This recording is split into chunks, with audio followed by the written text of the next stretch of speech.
Bonjour à toutes et à tous, et je vais vous proposer de démarrer ce webinaire dédié au financement des relais petite enfance. Quelques petites informations pratiques avant de commencer. Donc, comme vous le constatez, l'ensemble des micros sont coupés. C'est pour voilà, garantir une certaine qualité dans les échanges. Donc, ce qu'on vous propose, c'est lorsque vous avez des questions, n'hésitez pas à les poser. Et pour cela, utilisez le fil de conversation et on tâchera d'y répondre, tout comme à la fin de ce webinaire, il y aura, si le temps nous le permet, un moment d'échange. Mais je ne me suis pas présenté. Donc, je suis Thierry Delemotz, je suis le directeur en charge de l'action sociale de la CAF de Loire-Atlantique. Et pour animer ce webinaire, nous avons donc Alexandra Vinsonneau, qui est conseillère technique départementale sur la thématique parentalité, notamment sur les relais petite enfance. Et je pense que la grande majorité d'entre vous la connaissent très bien. Et Lise Martin, qui est responsable des conseillers techniques au sein de la CAF. Avant de rentrer encore une fois dans le vif du sujet sur le financement des relais petite enfance, qui est l'objet de ce webinaire, et notamment sur la partie fonds locaux, on voulait auparavant revenir sur un certain nombre d'éléments de contexte et de constats qu'on a identifiés et qui nous ont justement conduit à changer un certain nombre de règles. Alors, je le dis tout de suite, qui ne s'appliqueront pas tout de suite. Elles seront mises en place à partir de l'exercice 2026 pour un versement en 2027. Je tiens à le dire tout de suite, parce que c'est vrai que c'est le genre d'élément qui peut en tout cas interroger dès le début. Donc, je préfère évacuer ce sujet et dont l'objet, justement, c'était de pouvoir faire cette présentation afin que vous puissiez anticiper du mieux possible ces changements et que nous-mêmes, on puisse être en mesure de vous accompagner si besoin. Donc, quelques éléments de contexte. Tout d'abord, vous rappelez que la COG, donc la Convention d'objectifs et de gestion qui est signée entre l'État et la CNAF et qui a été signée en 2023 et qui court jusqu'en 2027, a mis dans ses priorités le déploiement du service public de la petite enfance qui lui-même a été, en tout cas, et c'est vraiment déployé à partir du 1er janvier 2025. Alors, je ne vais pas vous lire toute la diapositive, vous pouvez le faire par vous-même, mais en tout cas, il convient de souligner plusieurs choses. C'est que vraiment la volonté du service public de la petite enfance, il a 4 axes importants. Le premier étant de mieux accompagner, orienter et informer les familles dans le choix d'accueil du jeune enfant. Le second axe, c'est de développer davantage les places d'accueil au sein des territoires, et notamment tant chez les assistantes maternelles qu'en accueil collectif, et en faisant face, alors ça, au constat actuel de la pénurie de professionnels dans ce secteur. Le troisième élément, c'est de garantir l'inclusion de ces enfants dans les structures d'accueil, tant pour les familles précaires qui n'ont pas forcément des moyens financiers importants que les familles avec enfants en situation de handicap et qui là nécessitent qui ont des besoins spécifiques pour garantir un accueil de qualité. Et enfin, le quatrième axe est porté sur la qualité en tant que telle de l'accueil. Et là, je vais pas revenir sur l'ensemble des dernières actualités d'il y a 6 mois avec la sortie de plusieurs ouvrages, mais également de faits d'actualité parfois dramatiques qui ont eu lieu. Donc voilà, le service public de la petite enfance a aussi cette volonté d'avoir un rôle important dans l'amélioration de la qualité des accueils. À souligner tout de même que sur notre territoire, et c'est à notre avantage, nous avons un bon taux de couverture puisqu'il est d'environ 76 places pour 100 enfants, alors que la moyenne nationale est de 60%. Mais comme j'aime à le dire, derrière ce chiffre qui peut paraître flatteur, se cache une autre réalité, c'est qu'on a un territoire qui est essentiellement composé d'assistantes maternelles et que la pyramide des âges sur ce type de métier est pas très favorable. C'est-à-dire qu'on a une forte part des assistantes maternelles qui sont âgées de 55 ans et plus, et qu'on risque de perdre à peu près au moins 10% d'entre elles, je pense, d'ici les 3 prochaines années. En tout cas, les projections qu'on a essayé de réaliser à notre niveau, voilà, montrent vraiment une diminution du nombre des assistantes maternelles dans les années à venir. Donc, tout l'enjeu sera d'essayer de maintenir au mieux ce taux de couverture. À noter aussi à niveau local, c'est qu'on a déployé ce qu'on appelle le SDSF, c'est le schéma départemental des services aux familles, et qui fait un peu écho à la convention d'objectifs et de gestion qui, elle, a un échelon national. Et ce schéma départemental des services aux familles s'est mis en cohérence avec la création du service public de la petite enfance. Il a été signé l'année dernière et il couvre jusqu'à la fin de la COGE, donc jusqu'en 2027. Donc, on a essayé de garantir, en tout cas sur les politiques de notre territoire, une forme de cohérence entre les différents dispositifs existants. Voilà. Si on passe sur la diapositive suivante, et justement, ça fait le lien avec ce schéma départemental des services aux familles. Il comporte plusieurs axes, mais en tout cas, sur la petite enfance, on voulait vous mettre en évidence un certain nombre d'actions, dont 2 axes qui sont le premier, de remédier à la pénurie des professionnels de petite enfance, et le second, d'accompagner le déploiement du service public de la petite enfance. Là aussi, l'idée, c'est de pouvoir vous les communiquer. Et de toute façon, ce webinaire est enregistré.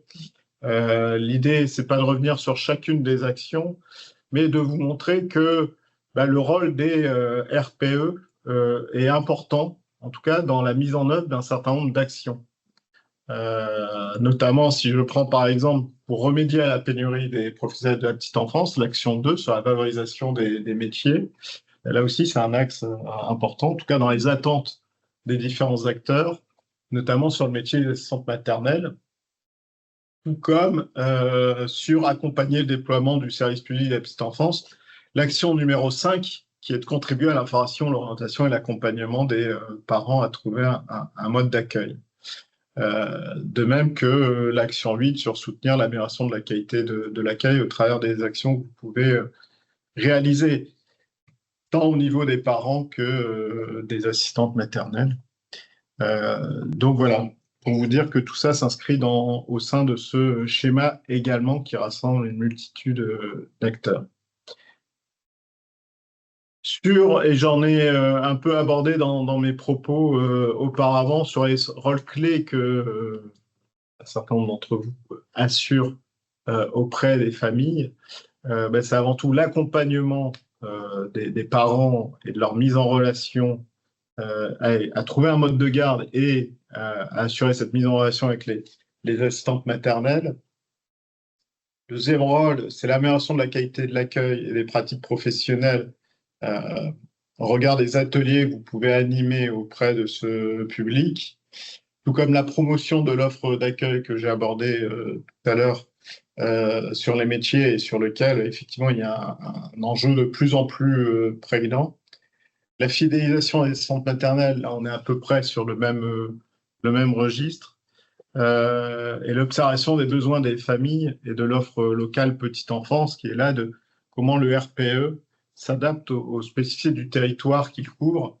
Et il y a aussi un lien, alors j'en ai pas parlé, parce qu'il y a beaucoup de dispositifs, beaucoup d'acronymes, mais il y a quand même un lien aussi avec les CTG, les conventions territoriales globales de chaque territoire, où là aussi, en tout cas dans un certain nombre d'entre elles, le rôle des RPE est mis en avant, en tout cas sur l'axe petite enfance, avec parfois des actions prioritaires qui sont menées sur les territoires.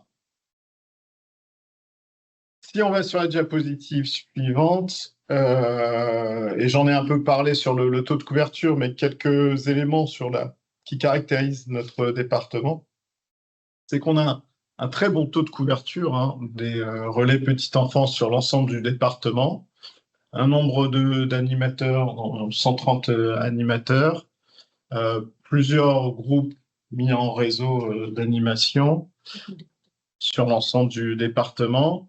L'ensemble des communes de plus de 10 000 habitants sont couvertes. Oui. Et ça, c'est une des obligations légales du service public de la petite enfance.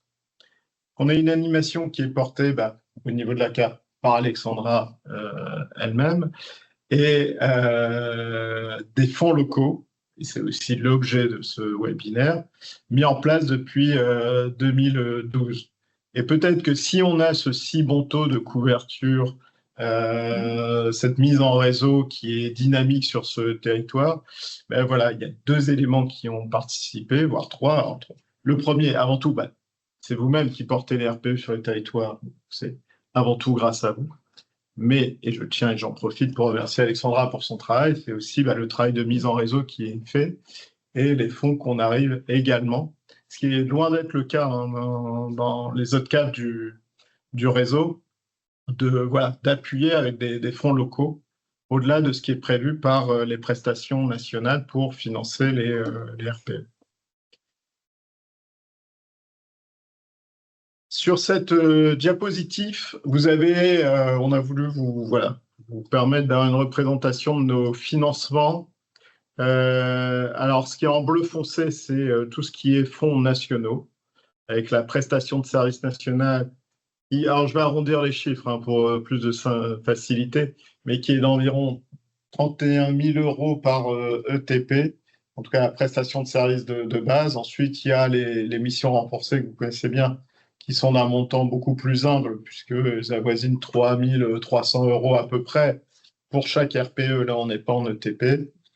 Il y a les bonus territoires, et là, qui dépendent de chaque zone couverte par les CTG. Je ne vais pas rentrer dans le détail des calculs qui restent tout de même assez complexes, mais le montant peut aller jusqu'à environ 12 000 euros par ETP, si je ne dis pas de bêtises. Et à cela s'ajoutent nos fonds locaux, qui sont de 7 200 euros maximum si l'ensemble des items sont atteints, sachant que la moyenne, là aussi, si je ne me trompe pas, est d'environ 6 100 euros par ETP versé. Donc quand même un montant consommé, utilisé important. Alors ça, c'est l'ensemble des enveloppes, mais il y a quand même un plafond puisqu'on ne peut pas excéder 80% du coût total de fonctionnement d'un RPE. Et ça, c'est la réglementation qui s'impose à nous sur le sujet. Donc, les éléments qu'on va aborder dans quelques minutes, spécialement sur les règles de financement, donc portent uniquement, encore une fois, sur les fonds locaux. Vous voyez, c'est une part des financements, c'est pas sur l'ensemble des financements, et c'est important de le signaler. Et ces évolutions font suite au constat que je vais vous présenter tout de suite et qui concerne différents points que nous avons pu observer sur le territoire et d'informations qui nous sont remontées. Tout d'abord, au niveau des parents, alors ça c'est valable au niveau national, mais également, et on doit l'admettre sur notre territoire, c'est toujours, alors je vais mettre des guillemets, mais c'est toujours un parcours du combattant pour eux, pour trouver une solution d'accueil. Et bien sûr, tout dépend également de leur degré d'autonomie. Une des principales difficultés réside sur la réalisation des démarches employeurs. C'est vrai que, et ça peut toujours paraître étonnant, mais l'environnement est comme ça, de devenir, peut-être la première fois où on devient employeur dans sa vie, et peut-être souvent, très souvent même la dernière fois, qu'on entre dans un dispositif avec un contrat de travail, et souvent on n'y est pas préparé, et du tout on s'y attend pas non plus. Donc c'est pas simple, surtout qu'il y a un cadre juridique qui est quand même assez complexe et des démarches avec différents acteurs qui là aussi n'est pas simple. Un autre élément, et cette fois-ci c'est du côté des assistantes maternelles, certains d'entre elles se sentent isolées, ce qui n'est pas anormal puisque c'est quand même un métier qui reste très très individuel. Et il y a ce qui qui prend une ampleur là aussi un peu plus significative. Je ne dis pas que c'est critique, mais avec le vieillissement de la population des assistantes maternelles, la problématique de la pénibilité et de la santé au travail devient de plus en plus prégnant et c'est un facteur à prendre en compte. Au niveau des animateurs, donc des RPE, nos constats, d'abord, vous êtes très investi dans votre métier, mais là aussi, et ce sera en lien avec les constats dans la bulle à droite, un certain nombre d'entre vous se sentent parfois isolés. Isolés car seuls au sein de leur RPE. On constate également que vous n'avez pas toutes les mêmes modalités d'intervention, que ce soit vers les professionnels, c'est-à-dire les assistantes maternelles, que vers les familles, et qu'il y a voilà, un besoin, en tout cas comme ça qu'on le repère, d'accompagnement, en tout cas, et c'est le lien aussi avec le dernier point, sur comment bénéficier d'accompagnement pour améliorer ses compétences en tant qu'animateur relais petite enfance, donc de travailler la formation. Sur les relais petite enfance, comme je vous le disais, il y a ce point particulier qui est, enfin particulier spécifique qu'on identifie. Il y a un seul animateur pour quasiment la moitié des RPE du territoire et qu'un certain nombre d'entre eux, et c'est en lien, ont des amplitudes d'ouverture, de fréquence d'ouverture qui peuvent être relativement faibles, puisqu'ils ne disposent moins d'un équivalent temps plein sur la structure. Alors, on y reviendra peut-être, mais voilà, le fait que si je reste sur ces... Si on peut revenir sur la diapositive précédente, pardon. Sur cette constitution des relais petite enfance, c'est-à-dire un seul ETP, enfin 45% des ETP où il y a une seule personne. Voilà. Là où on se questionne, c'est également sur la continuité de service de ces structures en cas d'absence imprévue, ou même, et c'est logique, en période de congé. Et c'est vrai que pour répondre aux besoins des parents, voilà, ça crée de facto des rigidités et des difficultés à apporter une certaine flexibilité dans l'organisation. Voilà, en tout cas, je voulais partager ce constat. Sur donc les fonds locaux de la CAF et des objectifs, 5 objectifs qu'on se fixe, et en lien avec les orientations que je vous ai présentées précédemment, notamment sur le service public de la petite enfance et de notre schéma départemental des services aux familles. Donc on a 5 objectifs, comme je vous le disais. Le premier, et là, ça fait écho avec mes propos précédents sur la taille critique des RPE et leur disponibilité, mais c'est de garantir une accessibilité des RPE à tous, en tout cas à toutes les familles et aux assistantes maternelles lorsqu'elles en ont besoin, via un nombre de jours d'ouverture annuel minimum. Donc ça sera dans les critères, les nouveaux critères qui existaient déjà. Enfin, il y a déjà un point là-dessus qui existait avant. Le deuxième, c'est de soutenir la profession des assistantes maternelles via le développement d'ateliers pour perfectionner leurs compétences. Et puis, d'autre part, ça permet aussi de lutter contre leur isolement. Troisième point, on a facilité l'accès au mode d'accueil via une mise à jour optimale de monenfant.fr. Il faut savoir que monenfant.fr, alors ça a été, là c'est vraiment réglementaire, il y a un décret sur le sujet, c'est vraiment le site de référence sur les modes d'accueil. En tout cas, c'est ce qui est considéré par le gouvernement. Et on se doit, en tout cas nous, en tant qu'opérateur CAF, de promouvoir et de s'assurer qu'il est correctement alimenté et que les différents acteurs remplissent leurs obligations. Et c'est important, parce que si on veut que le site fonctionne, il faut qu'il soit à jour. Sinon, on est certain de rencontrer le mur et que le site ne prenne pas.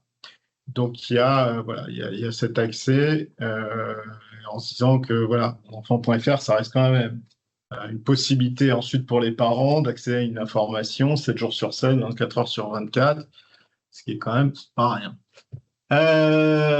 En 4, nous avons à offrir aux assistantes maternelles un site promu par l'État pour leur donner plus de visibilité. Là aussi, on en revient encore à monenfant.fr et à son rôle de également promouvoir le métier et de mettre. Alors la question ne se pose pas exactement encore aujourd'hui, mais qui sait?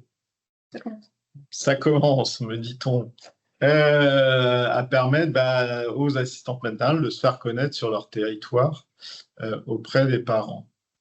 Et enfin, c'est soutenir à la fois vous en tant qu'animateur de RPE dans vos pratiques via l'analyse de pratique pour là aussi accompagner l'amélioration de la qualité au sein des services des RPE via l'échange. Voilà, et c'est sur la base de ces 5 axes qu'ont été revus les modalités de financement. Encore une fois, et j'insiste, c'est très important sur cette partie fonds locaux, puisque tout ce qui concerne les fonds nationaux s'applique à l'ensemble des CAF et est dicté au niveau national, et là-dessus, on n'a pas de prise. Voilà, je vais laisser la parole maintenant à Alexandra pour entrer davantage dans le vif du sujet. Alors, la première chose qu'il faut noter pour ces nouveaux barèmes fonds locaux au niveau de la CAF, c'est qu'il y a d'abord eu une volonté de la CAF de Loire-Atlantique de ne pas diminuer le montant maximum des fonds locaux qui peuvent être attribués pour un ETP d'animateur de relais. Ça veut dire que le montant de 7 200 € maximum pour un ETP continue au même titre que ce que l'on a aujourd'hui pour l'année 2025. Alors, pour l'objectif numéro 1, qui est de garantir une accessibilité des RPE à tous, via un nombre de jours d'ouverture annuel minimum, donc là, on a posé comme indicateur d'avoir un nombre de jours d'ouverture dans l'année avec accueil du public supérieur ou égal à 210 jours d'ouverture annuelle. Alors, qu'est-ce qu'un jour d'ouverture pour nous ? C'est ce qui est précisé en bas, c'est considérer à la fois les temps d'ouverture en présentiel, mais aussi en ligne, les temps d'atelier, les temps administratifs pour répondre aux mails, au téléphone, aux permanences, aux rendez-vous. Enfin, vraiment, c'est une prise en considération. Du moment que vous répondez au public, vous êtes considéré comme ouvert au public, donc un jour d'ouverture. Donc, le montant, si vous atteignez ces 210 jours, c'est 2 800 € pour un ETP d'animateur. Deuxième objectif, soutenir la profession des assistants maternels via le développement d'ateliers. Alors, déjà, un atelier, qu'est-ce que c'est? Là, j'ai repris mot pour mot ce qui est inscrit dans le référentiel des RPE. Donc, ce sont des temps d'éveil et de socialisation pour les enfants. Et c'est aussi un support à l'observation des pratiques professionnelles et à l'amélioration de celles-ci. Comment on va comptabiliser les ateliers? Donc ça, ce sont des éléments qui ont pu être abordés lors du webinaire du 4 avril où on était sur le questionnaire Sphinx. Donc un atelier d'éveil ou d'animation, en fonction de comment vous l'appelez localement, il est travaillé obligatoirement en collaboration avec un autre service.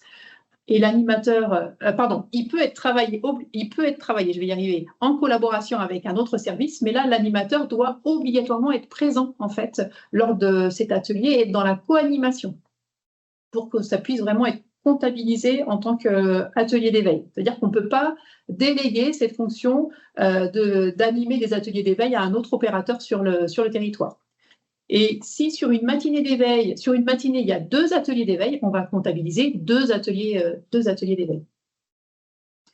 On encourage aussi des pratiques à développer, alors des actions d'aller vers. Donc, par exemple, proposer des ateliers qui peuvent être délocalisés en proximité des ASMAT qui ne viennent pas à vos ateliers actuellement, par exemple, ou qui ne viennent jamais au relais, voir comment on peut aller au-devant de ces professionnels-là. Pensez aussi des offres différenciées en fonction des besoins du public. Les besoins des jeunes professionnels assistants maternels ne sont pas forcément les mêmes que celles qui arrivent en fin de carrière. Et donc, peut-être qu'il y a des offres différenciées à imaginer. Et puis, ne pas oublier de partager systématiquement les objectifs des ateliers pour que les assistants maternels, quand ils viennent à un atelier, soient au clair avec ce qui va être travaillé aujourd'hui. Alors, au niveau de l'indicateur, on a mis tendre vers 80 ateliers d'éveil annuels pour un ETP. Alors, pourquoi 80 ateliers? On s'est basé en fait sur les statistiques départementales et les statistiques nationales. Donc, en 2023, pour un ETP d'animateur, on est à 72 ateliers d'éveil en Loire-Atlantique. Et au niveau national, on est à 101 ateliers en France. Si on regarde les statistiques 2022, on était à 92 ateliers en France en 2022 et 67 au niveau de la Loire-Atlantique. Donc on voit bien que les ateliers tendent un petit peu à augmenter sur le département et répondent bien à un besoin des assistantes maternelles de pouvoir échanger avec d'autres professionnels sur leur pratique. Donc on pense que c'est vraiment un espace qu'il est important de pouvoir développer sur notre département. Donc, on a pensé 2 paliers. Le premier, c'est pour les relais qui mettraient en place à minima 80 ateliers par an, donc un montant de 2 300 € par ETP d'animateur. Et un deuxième palier pour les relais qui mettraient entre 60 et 80 ateliers, où là, le montant serait de 1 100 € par ETP d'animateur.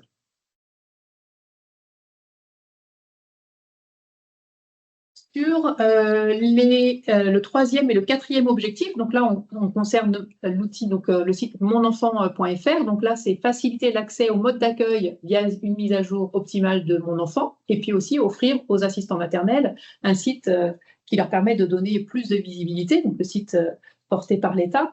Donc là, on a repéré en fait que à ce jour, on a 96% de nos assistants maternels actifs qui sont référencés sur le site monenfant.fr. Et donc, du coup, pour penser notre indicateur, on part de cet indicateur socle. Donc, c'est-à-dire qu'il faut à minima avoir 96% de ces assistants maternels qui sont référencés sur le site monenfant.fr et que ces ASMAT-là, parmi ces ASMAT, elles doivent mettre à jour 2 fois par an leur profil, donc au 1er juin et au 1er décembre.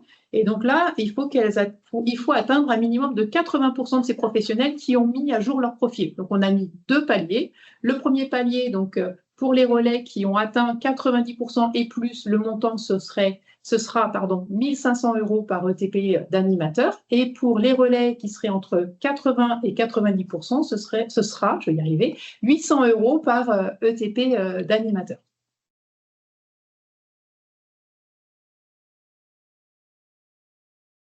Donc, le dernier objectif, c'est soutenir les animateurs de relais via de l'analyse de la pratique.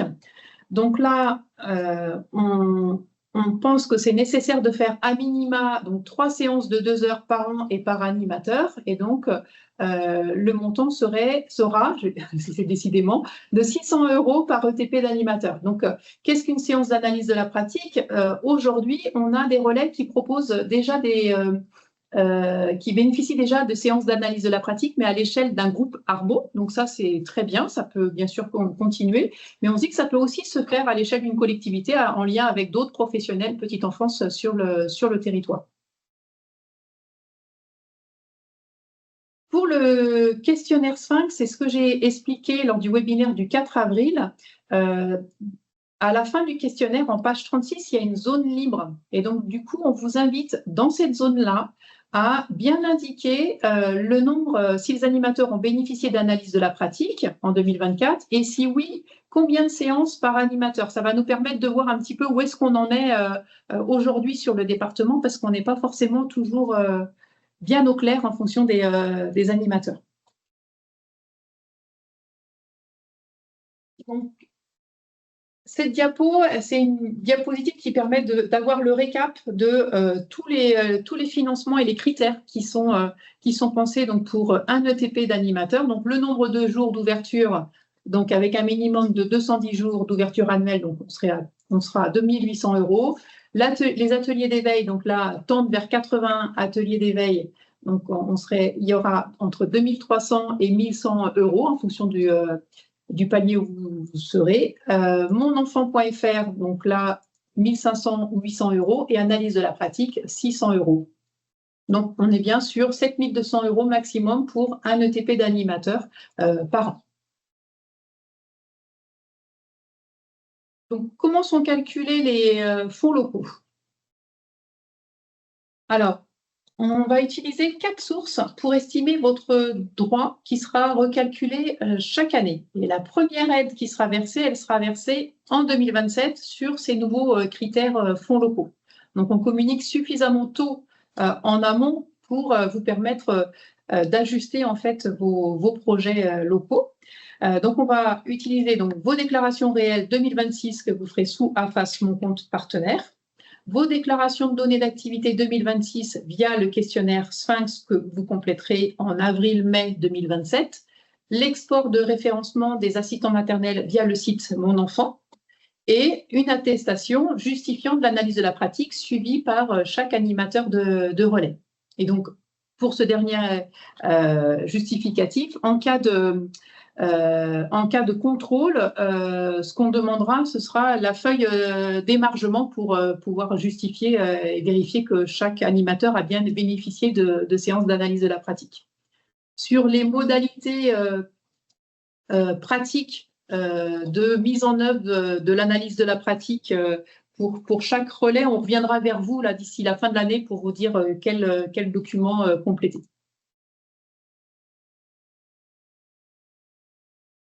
Donc ensuite, il y aura une notification annuelle qui vous sera adressée chaque année, donc en année N, donc adressée à chaque gestionnaire. Et cette notification, elle vous donnera le montant de la subvention versée en année N, ainsi que les critères retenus pour déterminer le droit. Et donc du coup, le fait de recevoir cette notification, ça va vous permettre de pouvoir réajuster votre projet.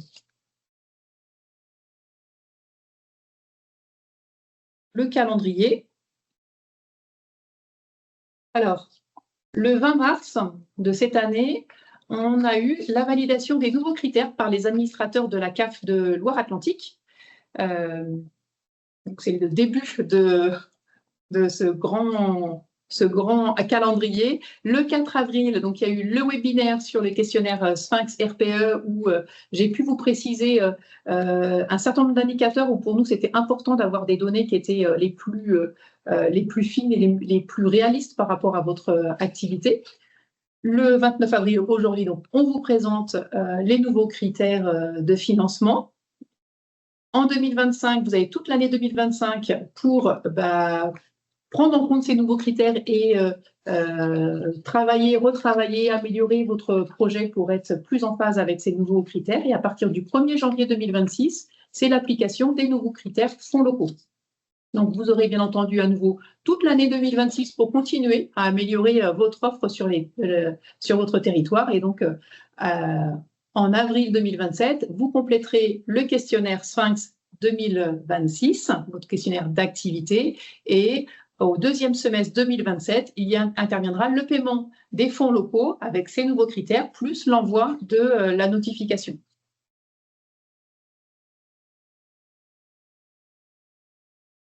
Voilà, on en a terminé pour la présentation. Est-ce qu'il y a des questions? Il n'y a pas de questions. Alors, il y a possibilité de réactiver les micros. Oui, d'activer vos micros, de lever la main. Je vais arrêter le partage.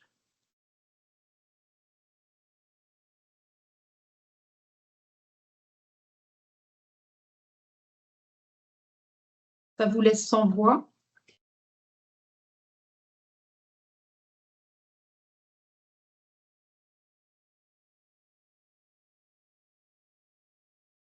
Non, pas de... C'est que c'était clair. Parfait, c'est très clair. Si. Ah. Alors, les fonds locaux sont au prorata des ETP. Oui, tout à fait.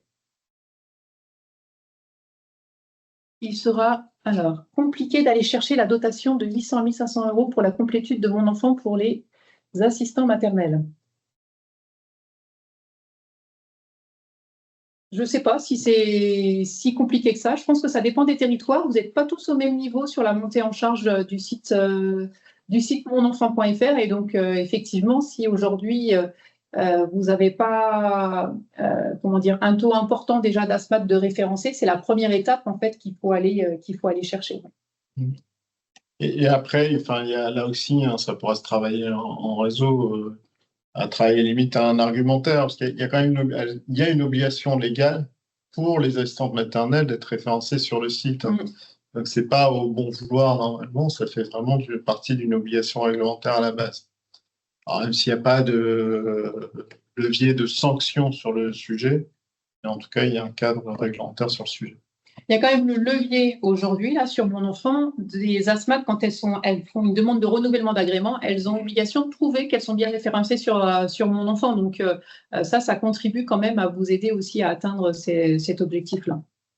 Et puis, sur un certain nombre de territoires, moi, ce que j'entends aujourd'hui, c'est que il y a des ASMAT qui n'ont pas encore toute leur place d'occupée. Et donc, du coup, ça peut être l'occasion aussi de leur donner plus de visibilité, en fait. Après, c'est peut-être l'autre levier pour vous localement, c'est comment au niveau de votre collectivité, vous mettez aussi en avant, vous faites aussi la promotion du site monenfant.fr pour permettre d'informer les familles sur l'offre du territoire et de valoriser en fait les assistantes maternelles existantes sur vos territoires. Il y a une question sur alors je regarde un peu dans l'ordre sur le transfert le partage de la présentation au-delà de l'enregistrement. Oui, oui, on enverra bien sûr le replay ainsi que le support sera envoyé à tout le monde. Oui.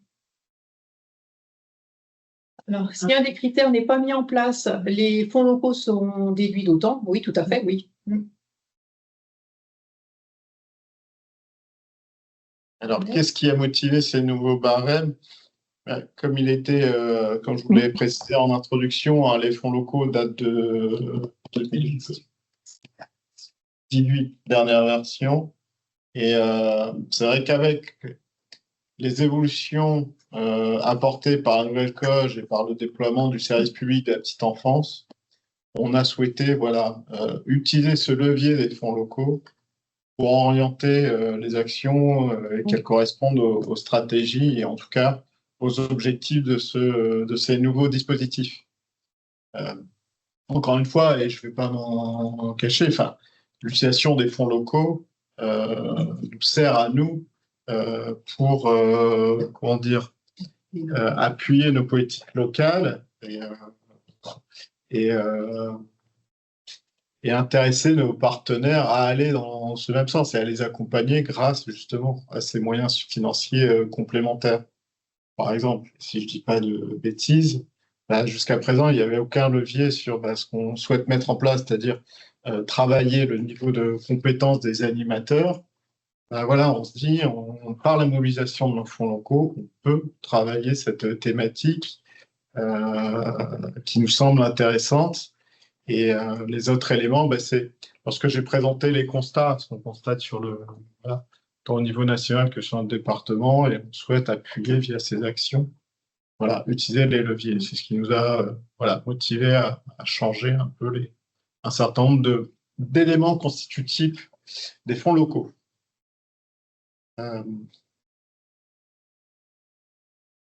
Alors, si les assistants maternels ne jouaient pas le jeu, malgré l'investissement des animateurs, c'est le service qui en serait pénalisé.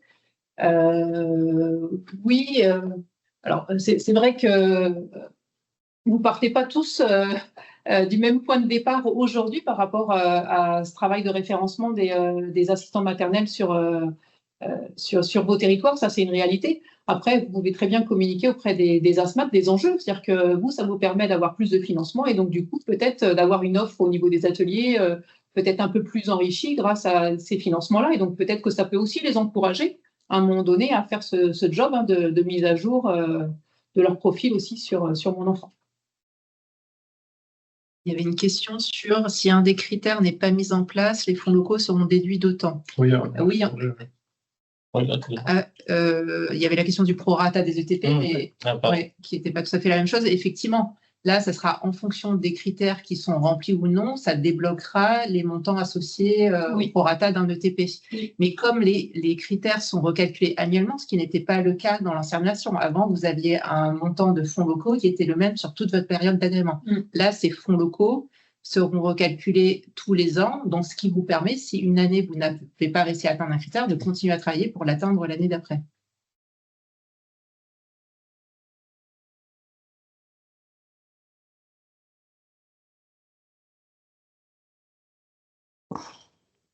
Oui. Alors, en fait, oui, peut-être Virginie, tu voulais. Oui. Oui, tout à fait. Le SPPE, en effet, hein, on a de nouvelles missions à assurer, en particulier au RPE, avec un maintien, en tout cas sur Couëron, un maintien du nombre de TP. C'est vrai que là, on essaye d'augmenter, mais on a quand même des difficultés parce que c'est inconnu pour personne, hein, mais au niveau de la masse salariale, ça coince un petit peu depuis l'année dernière. Et là, par contre, ces nouvelles missions ne sont pas mises en avant et on nous parle en effet d'alimenter le site mondenfant.fr. Je pense qu'à un moment, il faut arrêter de se voiler la face. On le fait, enfin la collectivité le fait, l'alimente. On demande aux assistantes maternelles de le faire. On leur demande en effet d'aller mettre leurs données à jour.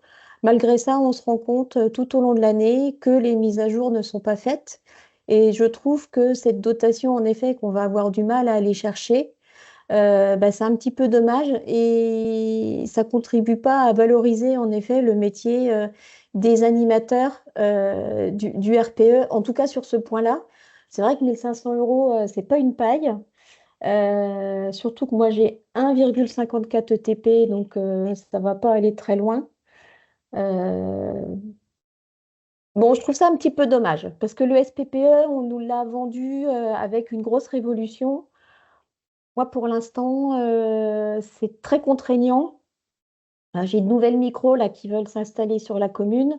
Je vois que c'est une vraie gestion de dossier maintenant. Ça prend vraiment du temps, beaucoup de temps. Bon, voilà, c'est juste une petite remarque, hein, mais à part ça, tout va bien.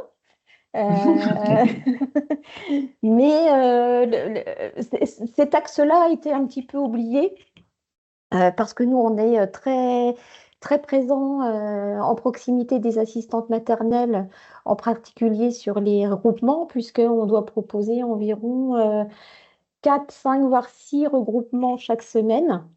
Avec un 54 ETP, en effet, je trouve que c'est pas mal.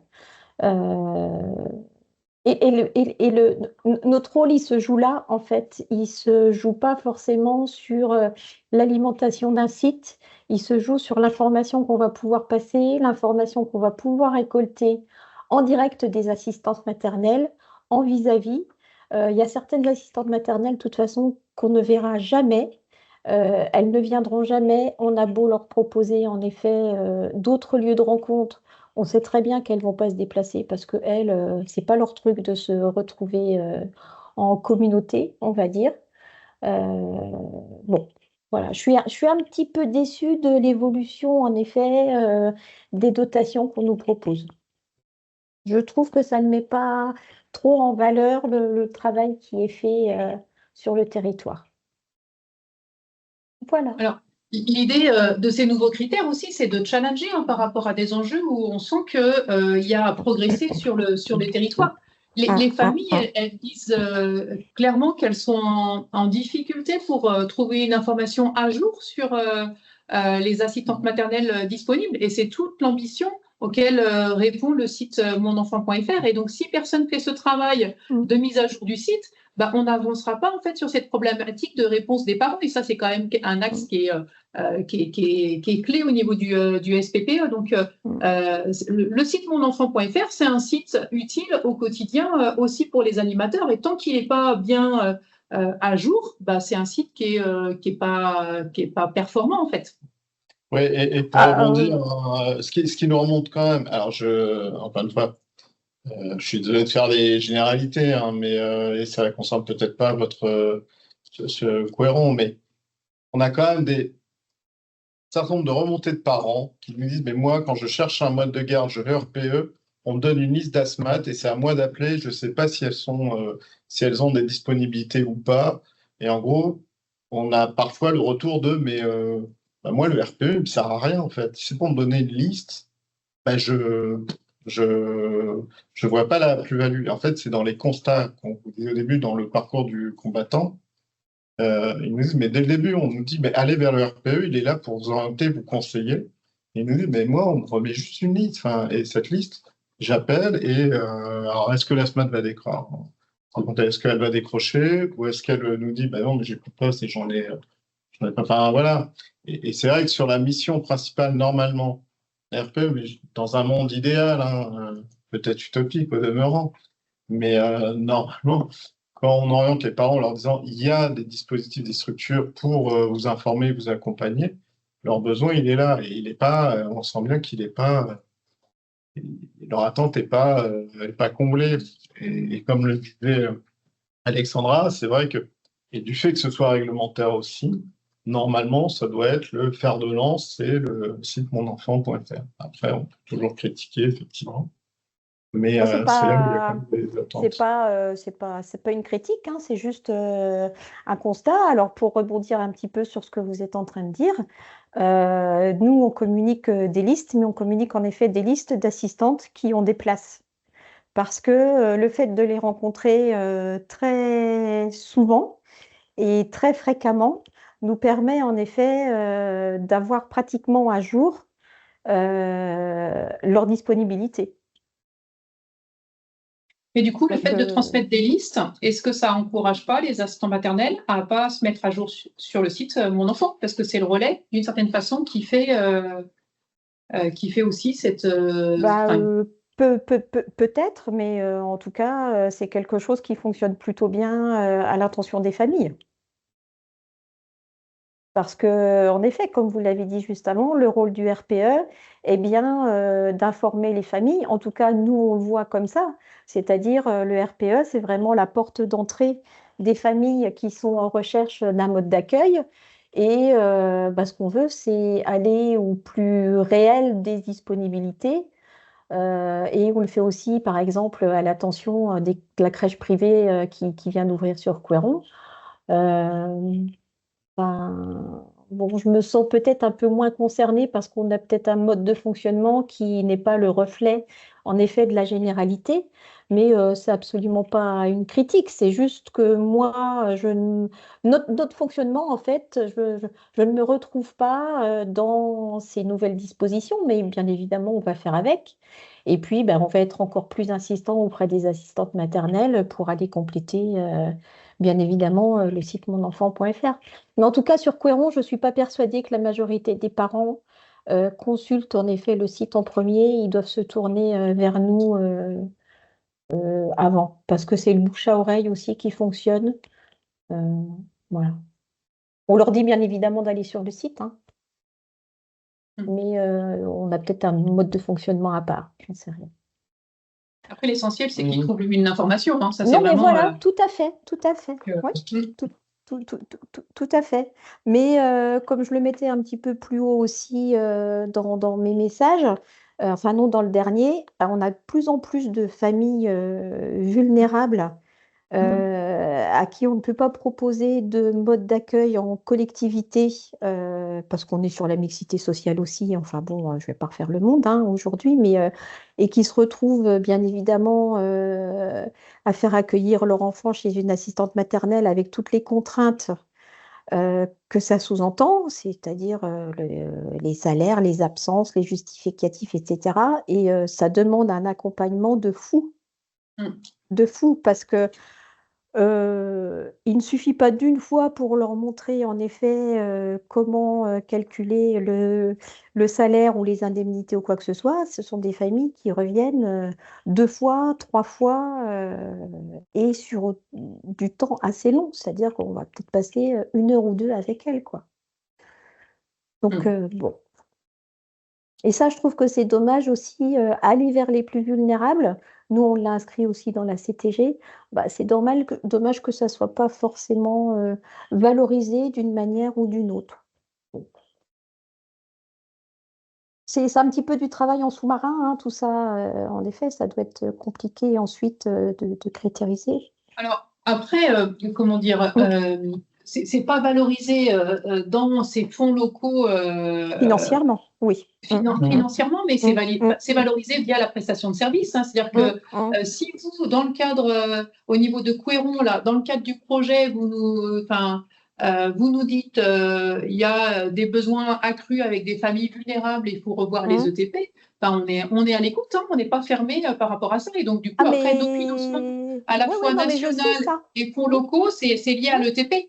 Donc, après, sur nos fonds locaux, on ne peut pas, on ne pouvait pas mettre des indicateurs sur tous les aspects d'activité des RPE. Ça, ce n'était pas possible, en fait. En ce moment, ça devenait trop compliqué. Donc, j'entends cette remarque au niveau des publics vulnérables et on voit qu'il y a un certain nombre de relais qui sont concernés par ce sujet-là.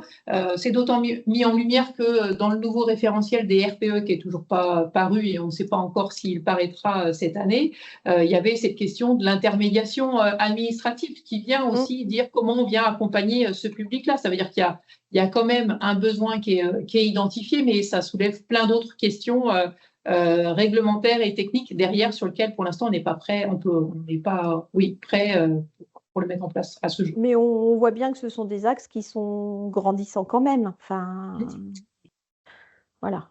Et puis les ETP, oui, de toute façon, quand j'ai eu besoin de davantage d'ETP, la CAF 44, en effet, m'a entendu. C'est juste que derrière, la dotation ETP de la CAF ne couvre pas de toute façon la dépense salariale et que pour l'instant, on ne peut pas y aller. Donc, voilà. Mais ça ne devrait pas tarder. On tient le bon bout. Merci en tout cas. Merci. Si on poursuit dans la conversation. Alors là. J'arrive pas à monter. Ah oui, sur les 96% des assistantes maternelles inscrites sur monenfant.fr. Certains sont encore sur le site du département, mais n'exercent pas, donc elles ne sont pas assistantes maternelles actives. Ah oui. Mais les 96%, on se base que sur les assistantes maternelles actives. Donc, oui, ça, je suis d'accord. Il peut y avoir un delta entre le nombre d'assistantes maternelles référencées sur le site ASMAT du département et le site Mon Enfant. Mais nous, notre référence, c'est bien les assistantes maternelles actives en N-2. Et donc, si vous avez besoin de voir combien vous avez d'assistantes maternelles actives en N-2, vous retrouvez la statistique que je vous ai envoyée dans votre fichier avec vos données locales. Le tableau, je vous l'ai envoyé là en début de mois. Oui, active un mois en décembre. J'ai toujours un doute entre un mois et en décembre. En décembre, tout à fait. Alors, Marion, je comprends les nouveaux critères d'évaluation et la volonté d'améliorer l'offre d'accompagnement des familles et des ASMAT. Je pense que beaucoup de RPE vont remplir ces objectifs. À côté de ça, notre budget de fonctionnement diminue chaque année et bride l'évolution des actions à mettre en place. Là, nous, nos financements, ils augmentent. Enfin, avec l'APS, ils augmentent en fait chaque année. Donc, comment les financements c'est la part de cofinancement restante qui doit pas suivre l'évolution. Oui, c'est ça. Donc, c'est au niveau de la collectivité. Après, là, je pense qu'il faut peut-être se rapprocher du conseiller technique pour faire un point en fait sur les moyens du relais. Ce que j'avais aussi entendu quand même beaucoup de fois, c'est qu'au niveau des animateurs de relais, c'est que vous n'étiez pas toujours au clair sur les fonds locaux que la CAF, elle pouvait vous verser. Et donc, du coup, avec le fait qu'on va envoyer maintenant une notification claire de vos financements, on se disait que pour vous, ça allait être plus transparent aussi sur les financements que la CAF, elle alloue à l'activité relais petite enfance. Et alors oui, il est difficile pour les ASMAT de mettre à jour deux sites, Mon Enfant et le site ASMAT du département. Faudrait avoir qu'un seul site. Oui, à terme, c'est ce qui va sûrement arriver. On avait fait il y a quelque temps toute une étude pour montrer en fait le niveau de qualité comparatif entre les deux sites. Désormais, mon enfant, il a quand même beaucoup, beaucoup progressé. Il faut que je fasse un point d'étape pour se dire est-ce qu'on est au niveau de qualité attendue, et puis après, voilà, on aura sûrement des décisions internes à prendre et peut-être des échanges avec le département, mais on en a conscience et en tout cas, on est dans cette démarche qualité avec le national pour toujours faire évoluer positivement mon enfant pour vraiment être au niveau de la qualité du site ASMAT qu'on a localement.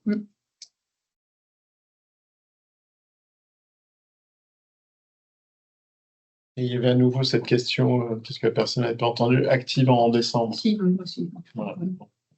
Ouais. Bon. Pas d'autres. Alors, mon enfant gère une liste d'ASMAT disponible comme le site du département. Aujourd'hui, ça j'entends. C'est vrai que ça fait partie des écueils de mon enfant. Il n'y a pas d'export possible de liste sur mon enfant, et c'est vrai que ça c'est moins adapté. Ça fait partie des choses qui pour moi sont manquantes aujourd'hui sur le site. Ouais. Alors je sais normalement ils y travaillent. Après, en termes de faisabilité, de délai, je n'ai pas l'information. Mais en tout cas, ils voulaient notamment élargir ou mieux investiguer, on va dire, ce qu'ils appellent l'offre de services envers les relais petite enfance. C'est-à-dire offrir des services qui vous conviennent davantage, vous, dans votre rôle auprès des familles. Donc, il y a les listes, la couverture géographique aussi, puisque selon le relais, vous n'avez pas la même couverture, etc. Et de pouvoir adapter ça pour que vous puissiez répondre au mieux par rapport à vos missions.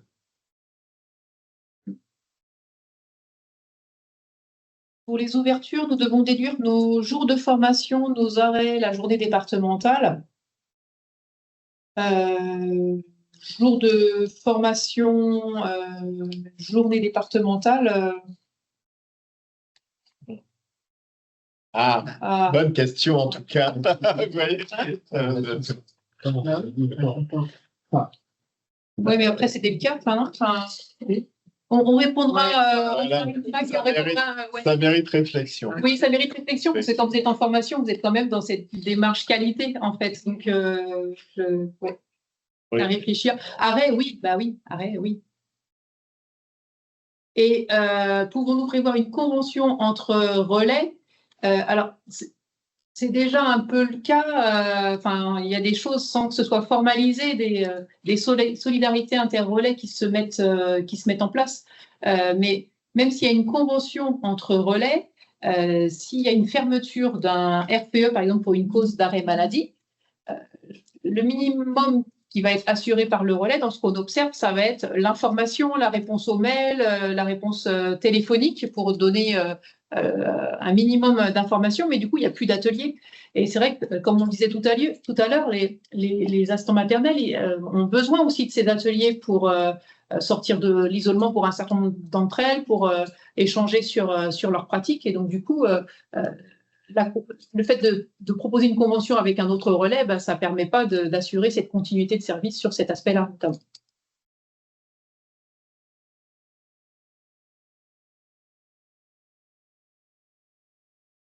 Alors, les ASMAT vont plus facilement indiquer leur dispo auprès des animateurs.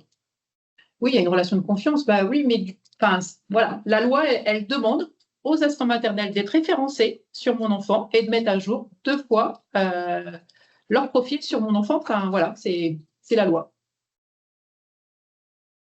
Peut-on imaginer des séances d'analyse de la pratique inter-relais? Oui, tout à fait. Oui. Ça se fait déjà au niveau des groupes Armo. Et je trouvais que cette initiative, elle était très intéressante. Ce que j'avais repéré, c'est qu'il y avait quand même un certain nombre de groupes Armo où ils avaient mis ça en place, mais que ce n'était pas le cas sur l'ensemble du territoire. Et je me suis dit, c'est dommage. Je pense que c'est quand même un espace qui permet aux professionnels qui en bénéficient déjà d'avoir de la ressource, de pouvoir capitaliser et échanger sur des choses qui vous questionnent. Et donc, ça me semblait intéressant que l'ensemble des animateurs sur le département puissent en bénéficier.